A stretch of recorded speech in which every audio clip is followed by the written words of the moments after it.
आपण मैंने शिंबरे साधारणतः शिंब भजा बा शिंब राई करी खाइथिबे किंतु एसबू को छाड़ी आज मु शिंब को आ टिके अलग प्रकार प्रस्तुत करी जेमिति कि सेथिरे थिबो टिके राग आ टिके चटपटा आउ आशा करुछि भिडियोटी आपण मानकु निश्चय पसंद आसीबो। जदि भिडियोटी पसंद आसे तेबे गोटे लाइक करिदेबे, शेयर करिदेबे आउ चैनल रे नुआ आसुथिले चैनल टी को सब्सक्राइब निश्चय करिदेबे। नमस्कार दर्शक बंधु, मो हातरंधा चैनल को आपण मानकु अनेक अनेक स्वागत करुछि। तो चलंतु भिडियोटी आरंभ करिबा। प्रथमे मु एठी गैस टी को ऑन करी सेथिरे गोटे पतिला रे पानी टिके देकी बसई देछि। आ एठी मु नेछि शिंब 250 ग्राम रो शिंब मु नेछि, ताको काटी नेछि, छोट छोट पीस करी काटिछि। आ आपण माने चाहिले गोटा मध्य रखी पारिबे। तापर सेई पानी रे मु टिके लूण पकई नेली। आ ये जो शिंब को मु काटी के रखिथिली से शिंब को सेई पानी रे पकाई नेबा। जदि पट्टा शिंब होई थाए, जो चौड़ा वाला पट्टा शिंब होई थाए, ताको आपण माने गोटा गोटा रखिबे, बहुत बढ़िया लागिवो खाइबाकू। जेहेतु शिंबरे बेले बेले पोको आसी थाए सेति पई मु आकू एम्ति छोट छोट पीस करिकी टिके देखि नेइथिली भलो भाबरे। आ ताको भलो से धोई नेइची। एबे एई लूण मिसा पानी रे शिंब को पकेइकी ताको टिके मु घंटा घंटी करि नेउची। आउ ताको आमे जस्ट टिके तार कंचा फ्लेवरटा जिबा पई कि आमे बॉईल करिबा। मात्र 3-4 मिनिट पई ताको बॉईल करिबा, बेसी ताको बॉईल करिबा नाही। तापरे एठी देखंतु 2टी पियाज नेइची आ 2टी आलू नेइची। आलू को मु धोई की भलो भाबरे रखिथिली, काहे कि ना आमे चोपा सहित जेहेतु काटिबा सेति पई कि प्रथमरु आपण माने आलूटी को भलो से धोई नेबे। तापरे एठी देखंतु आलू को मु केमिति काटुची। आपण माने चाहिले एई भली भाबरे काटि परिबे, नचेत आ टिके जदि पतळा करबा को चाहिबे तो एई भली भाबरे काटि परिबे। हल्का टिके मु मोटा रखिची। मोटा रखिले भजारे बिल्कुल भी फिटिबनी। भजा तो हबनी पूरा पूरी, टिके संतसंतिया करिकी करबी। आउ गोटे नुआ फ्लेवर देकी की करा हबो। आउ आपण माने ए वीडियोटी को पूरा शेष पर्यंत देखंतु। आ केमिति बनौची, को नुआ जिंस मु दउची आपण मानकु मु एई वीडियो रे जणेबी। तापरे एठी देखंतु हमर शिंबर कलरटा आपण माने देखि परछंती, परफेक्ट कलर अछि। बेसी सिझेइले तार कलर नष्ट हो जाय थाए। तो एबे मु कोन करबी ना, एतिकी भितरे मु शिंब को काढी नउची, माने शिंबर क्रंचीनेस जेमती जीवनी। तो एबे मु कोन करबी ना, ए शिंब को पानी रु एमती छाणी नेबी गोटे जाली को एमती। आपण माने ए रेसिपीटी देखिला परे आपण माने को केमिति लागुची मते कमेंट बॉक्स रे निश्चय जणेबी। जदि किछि नुआ रेसिपी दरकार थाए तो निश्चय मते कमेंट सेक्शन रे कहि परिबे। तापर एठी देखंतु शिंब को छाणी सारिया परे सेई पानी रे, पानी जेहेतु गरम अछि सेथिरे एई जो आलू को मु काटी के रखिथिली सेई आलू को पकाई नेबा। आ आलू को मध्य सिझिबा को देबा। आलूटा को सिझेइला बेले बेसी सिझेइबेनी, हल्का टिके टाण रखिकी काढिबे। तापर एठी देखंतु ए जो शिंब को मु छाणी थिली ताकू सांगे सांगे मु ठंडा पानी रे देखै देउची। ठंडा पानी रे देखै देले कोन होबो ना, तार कलर आउ चेंज होई न थाए। आपण माने चाहिले आइस मिसेई की मध्य पानी सेथिरे पकाई पारिबे। जेहेतु एटा शीत दिन चलीची पानी गुडी को ठंडा थाए, तो सेथि पई मु डायरेक्ट एम्ति पानी रे देखै देइथिली। तापरे एठी देखंतु हमर आलू गुडी को बढ़िया से फुटिलानी। टिके चेक करि नेउची केतिकी सिझीची, माने आलूटा हमर 80% सिझिबा दरकार। आउ बाकी आमे जेतेबेले तार नेक्स्ट प्रोसेस रे जिबा आमे भजा भजी करबा सेतिकी बेले आलूटा आउ टिके सिझिबो। तापरे एठी देखंतु पियाज को काटी नेबा। पियाज को मु पूरा चॉप चॉप दरकार, तो सेथि पई कि एठी मु चॉपर रो व्यवहार करबी। आपण माने जदी हाथ रे चॉप करबा को चाहछन तो करि परिबे। तो एठी मु 1.5टा पियाज नउची। जदी छोटो पियाज थाए तो आपण माने गोटे छोटो पियाज नेई परिबे। एठी मु देखंतु फाळे पियाज को रखी देइची। आ एई भली भाबरे मु ताको काटी नेइची। एठी मु गोटे चॉपर नउची, आपण माने को देखौची। आ चॉपर रे जे माने जानि नाहंती से माने देखंतु मु केमती करूची। जो माने ପିଲାମାନେ ପାଠ ପଢୁଛନ୍ତି ବାହାରେ ରହିକିରି ତ ସେଇ ପିଲାମାନେ ଏମିତି ଚପରର ବ୍ୟବହାର କରିବେ ତ ବହୁତ ଜଲ୍ଦି ବି ହବ ଆଉ ବହୁତ ସହଜ ବି ହବ। ତ ଏଠି ଦେଖନ୍ତୁ এইଭଳି ଭାବରେ ଆମେ ଚପରଟିକୁ ବନ୍ଦ କରିନେବା ଯେମିତି ଚପର ଭିତରେ ଥିବା ସେଇ ଯେଉଁ ବ୍ଲେଡ ସହିତ ଏଇ ଉପରେ ଥିବା ଗୋଟେ କାଠି ଭଳି ଦେଖାଗଲା ଆପଣମାନଙ୍କୁ ଦେଖେଇଛି ସେଇଟା ଯେମିତି ସେଥିରେ ଥ୍ରେଡରେ ପଡ଼ିବ।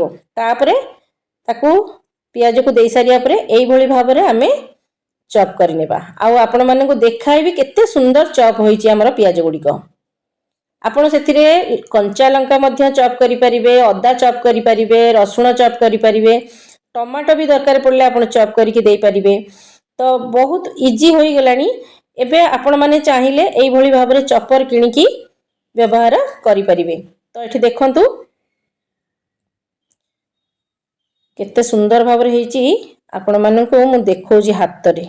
এই ଦେଖନ୍ତୁ ପାଖରୁ ଟିକେ ଦେଖନ୍ତୁ ଆପଣ ଜାଣିପାରିବେ ହାତରେ ବି ଏତେ ସୁନ୍ଦର ଚପ୍ ହେବନି ଯେତେ ସୁନ୍ଦର ଚପରରେ ଚପ୍ ହୋଇଛି। ତ ଏବେ ଦେଖନ୍ତୁ ପିଆଜ ଆମର ପରଫେକ୍ଟଲି ରେଡ଼ି ହୋଇଯାଇଛି। ଏବେ ମୁଁ ଏହାକୁ ଏମିତି ଟିକେ ଟ୍ୟାପ୍ କରିଦେଉଛି। ଟ୍ୟାପ୍ କରିଦେଲେ ଭଲସେ ଛାଡ଼ି ଯାଇଥାଏ। ଏବେ ଦେଖନ୍ତୁ ପିଆଜ ଗୁଡ଼ିକ ଭଲସେ ଏକାଠି ହୋଇଗଲା। ଏବେ ମୁଁ 2ଟି କଞ୍ଚା ଲଙ୍କା ନେଇଛି। କଞ୍ଚା ଲଙ୍କା ବେଶୀ ରାଗ ନାହିଁ ସେଥିପାଇଁ କି ବଡ଼ କଞ୍ଚା ଲଙ୍କା କିନ୍ତୁ ବେଶୀ ରାଗ ନାହିଁ। ତ ଆପଣମାନେ ଦେଖିକିରି ଆପଣଙ୍କ ହିସାବରେ ଲଙ୍କା ଦେବେ। ଆଉ ମୁଁ କହିଥିଲି ଗୋଟେ ନୂଆ ଜିନିଷ ଦେଇକି କରିବା ତ এইটা ହେଉଛି ସେଇ ନୂଆ ଜିନିଷ ଆଚାର ମସଲା, ଘର ତିଆରି ଆଚାର ମସଲା। ଆପଣ କୌଣସି ବି ଆଚାରର ନେଇପାରିବେ, କିଣା ଆଚାରର ମଧ୍ୟ ନେଇପାରିବେ, ଆମ୍ବ ଆଚାର କି ଟମାଟୋ ଆଚାର ଯେକୌଣସି ଆଚାର ଆପଣଙ୍କ ପାଖରେ ଥିବ ସେଇ ଆଚାର କରିପାରିବେ। କିନ୍ତୁ এটা ହେଉଛି ଲୁଣି ଆଚାର। ମୁଁ ଅଁଳା ଆଚାର ବନେଇଥିଲି, ସେଇ ଅଁଳା ଆଚାରର ମସଲା ଘରେ ବନେଇଥିଲି। ମୋର ଭିଡ଼ିଓରେ ଛାଡ଼ିଛି ଅଁଳା ଆଚାରର ରେସିପି। ଇଏ ହେଉଛି ସେଇ ମସଲା। ତ ଏଠି ଦେଖନ୍ତୁ ଆଳୁ ଆମର ଏତିକି ସିଝିଛି, ମାନେ ମୁଁ ଆପଣଙ୍କୁ ଛୁରୀରେ ଟିକେ କାଟିକି ଦେଖେଇଲି ଆଉ ବେଶୀ ନରମ ହୋଇନି। ଏବେ ଆକୁ କାଢ଼ି ନେବା ଆଳୁକୁ କଡ଼େଇ ବସେଇ ନେବା ସେଇ ଜାଗାରେ। ସେଥିରେ ଆମେ ସୋରିଷ ତେଲ ଦେଇଦେବା। 2 ବଡ଼ ଚାମଚ ମୁଁ ଏଠି ସୋରିଷ ତେଲ ପକାଇ ନେଉଛି। ତାପରେ ସେଥିରେ ଦେବା ପଞ୍ଚୁ ଫୁଟଣ।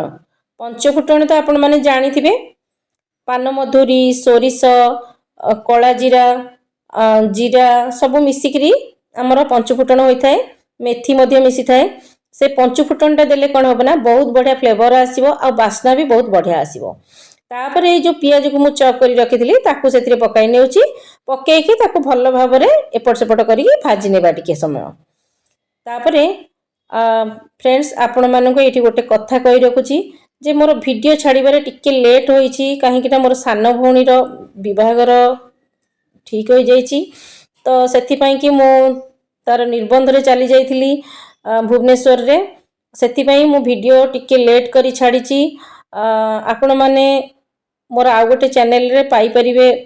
ମୁଁ ଏପର୍ଯ୍ୟନ୍ତ ଛାଡ଼ିନି କିନ୍ତୁ ଗୋଟେ ଭିଡ଼ିଓ ମୁଁ ସେଥିରେ ପକେଇବି ବାହାଘରର, ନିର୍ବନ୍ଧର ଆଉ ଯାଇବଡ଼ି ଅନୁକୂଳର ସବୁ ମୁଁ ଗୋଟେ ଭିଡ଼ିଓ ପକେଇବି ସେଥିରେ ଆପଣମାନେ ଦେଖିବେ। ଆଉ ମୁଁ ଏଇଥିରେ ହିଁ ଲିଙ୍କ ଦେଇଦେବି। ତାପରେ ଏଠି ଦେଖନ୍ତୁ ମୁଁ ଟିକେ ଲୁଣ ପକାଇ ଦେଇଥିଲି, ହଳଦୀ ଆଉ ଟିକେ କାଶ୍ମୀରୀ ଲାଲ ମିର୍ଚି ପାଉଡର, ତାପରେ ଟିକେ ରାଗ ଲଙ୍କା ଗୁଣ୍ଡ ମଧ୍ୟ ପକେଇଛି।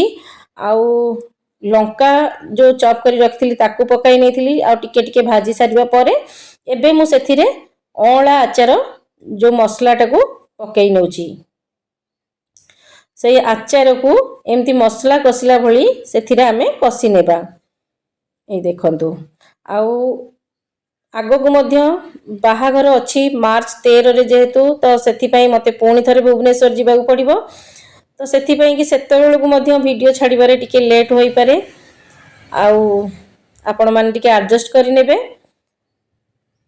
এই ଦେଖନ୍ତୁ ଆଉ ସେଥିରେ ମୁଁ ଅଳ୍ପ ଟିକେ ପାଣି ଦେଇଦେଲି ଯେମିତି ଆମର ମସଲା କଷା ଯାଇଥାଏ ସେଇଭଳି ଭାବରେ ମୁଁ ଏଥିରେ ପାଣି ଟିକେ ଆଡ୍ କରି ନେଇଛି। ମସଲା ସହିତ ପିଆଜ ମସଲା ସବୁ ଭଲ ଭାବରେ ଯେମିତି ମିଶିଯିବ। এই ଦେଖନ୍ତୁ ଆଉ ଏଇ ଯେଉଁ ବାହାଘର ଭିଡ଼ିଓ ମୁଁ କହିଛି ଆପଣମାନଙ୍କ ସହିତ ଆଉ ଗୋଟେ ଚ୍ୟାନେଲରେ ଛାଡ଼ିବି ବୋଲି। ଯେହେତୁ ଏଇଟା ମୋର କୁକିଂ ଚ୍ୟାନେଲ ସେଥିପାଇଁ ମୁଁ ଏଥିରେ କୌଣସି ପ୍ରକାରର ବ୍ଲଗିଂ ଛାଡ଼ିବାକୁ ଚାହୁଁନି, ବ୍ଲଗ ଭିଡ଼ିଓ କିଛି ଛାଡ଼ିବାକୁ ଚାହୁଁନି। ତ ସେଥିପାଇଁ କି ଆପଣମାନେ ମୋତେ ସପୋର୍ଟ କରିବେ आउ मोर नुआ वीडियो जहाँ मु छाड़ी से मते सपोर्ट करिवे बोली मोर आशा और विश्वास। तो ये देखंतु मसला टी कषि हो गलानी आ ऊपर को मध्य तेल टिके टिके देखा गलानी। एबे मु जो सिंबो को रखी छाणिकी ताकू पकाई नेबा। ये देखंतु तापरे ए मसला सहित भल भाबरे गोळै नेबा। आउ एठी मने रखंतु मसला रे मु पानी दबार कारण होची मसलाटी टिके ड्राई होइथिला। टिके पानी देले कोन हम ना टिके संतसंतिया हबो जेहेतु संतसंतिया हेले सबुथिरे हमकु भल भाबरे मिक्स करबा को सुविधा हेबो। तो एबे कोन करिवि ना ए जो आलू को मु रखिथिली आलू को पकाई नेउची। आलू को पकाई सारिबा परे भल भाबरे तळ ऊपर करिकी सिंबो आउ आलू को मसला सहित भल भाबरे एम्ति कषि नेबा। दुकान रे जो आंबो आचार मिलुची लुणी आचार ताकू मध्य पकाई परिबे। आंबा आचार देले मध्य बहुत बढ़िया टेस्टी लगी थाए किंतु मो पाखरे एई अळा आचारटी थिला आ घर तयारी जेहेतु आचार थिला तो सेति पई कि मु एई आचार मसला को देइची। आ जदि आचार मसला दउ नांती तो आपण माने आचार मसला प्रस्तुत करिकी मध्य देई परिबे। एबे मु सेथिरे 3-4 ड्रॉप पानी पकाई नेची। टिके बांफ आसिले टिके भल से सेटा जकजकिया करी भाजी नेबा।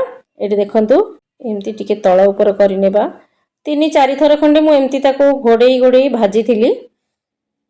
ए देखंतु आ घरे भी समस्ते खाई की बहुत प्रशंसा करथिले कहले बढ़िया टेस्टी लागुची सिंबर गोटे नुआ रेसिपी।